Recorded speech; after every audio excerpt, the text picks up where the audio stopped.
সরকারি চাকরিতে কোটা সংস্কার আন্দোলনের উত্তাপ ছড়িয়েছে সারা দেশে। গত কয়েকদিন ধরে বিষয়টি নিয়ে দেশের ছবিজ অঙ্গনের তারকারা নিজেদের ভাবনার কথা প্রকাশ করেছে সামাজিক যোগাযোগ মাধ্যমে। এবার তার সাথে যুক্ত হলো ওপার বাংলার অভিনেত্রী স্বস্তিকা মুখার্জির নাম। গত 16 জুলাই বেগম রোকেয়া বিশ্ববিদ্যালয়ের শিক্ষার্থী আবু সাইদ পুলিশের গুলিতে নিহত হন। তার একটি স্কেচ নিজের ফেসবুকে পোস্ট করেন স্বস্তিকা। ছবিটিতে লেখা রয়েছে, বুকের ভিতর অনেক ঝড়, বুক পেতেছি গুলিকর। এ ছবির ক্যাপশনে স্বস্তিকা লেখেন, বাংলাদেশে এখন বারুদের গন্ধ। এই তো কয়েক মাস আগে বাংলাদেশে গেলাম। খুব ইচ্ছে ছিল জাহাঙ্গীরনগর বিশ্ববিদ্যালয়ে যাওয়ার, চারুকলা যাওয়ার সৌভাগ্য হয়েছিল। জীবনের একটা স্মরণীয় দিন হয়ে থাকবে। প্রতিবার আসি, ব্যস্ততায় যাওয়া হয় না। কিন্তু আজ একটি ভিডিও দেখলাম, গুলির ধোঁয়া, বিশ্ববিদ্যালয়ের ছাত্রছাত্রীরা আক্রান্ত। ছাত্র বয়স গেছে সেই কবে, তবে জাহাঙ্গীরনগর আর আমার যাদবপুর খুব কাছাকাছি।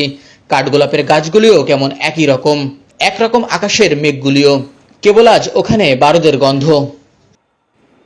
কবি শঙ্খ ঘোষের লেখা কবিতার কয়েকটি চরণ উল্লেখ করে স্বস্তিকা লেখেন, ময়দান ভারী হয়ে নামে কুয়াশায়, দিগন্তের দিকে মিলিয়ে যায় রুট মার্চ। তার মাঝখানে পথে পড়ে আছে ও কি কৃষ্ণচূড়া, নিচু হয়ে বসে হাতে তুলে নেই তোমার শীর্ণশির তিমির।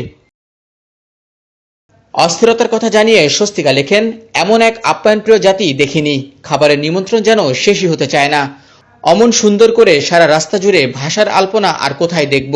নয়ন জুড়ানো দেওয়ালের লেখা, এ বোধহয় মুক্তিযুদ্ধের শপথ নেওয়া একটি জাতির পক্ষে সম্ভব। আজ অস্থির লাগছে, আমিও তো সন্তানের জননী। আশা করব বাংলাদেশ শান্ত হবে। বাংলাদেশের জন্য প্রার্থনা করে স্বস্তিকা মুখার্জি লেখেন, অনেকটা দূরে আছি, এই প্রার্থনাটুকুই করতে পারি। অন্ধকারের উৎস হতে উচ্চারিত আলো, সেই আমাদের আলো। আলো হোক, ভালো হোক সকলের। শাহিন শুভ, রাইজিং বিডি ডেস্ক।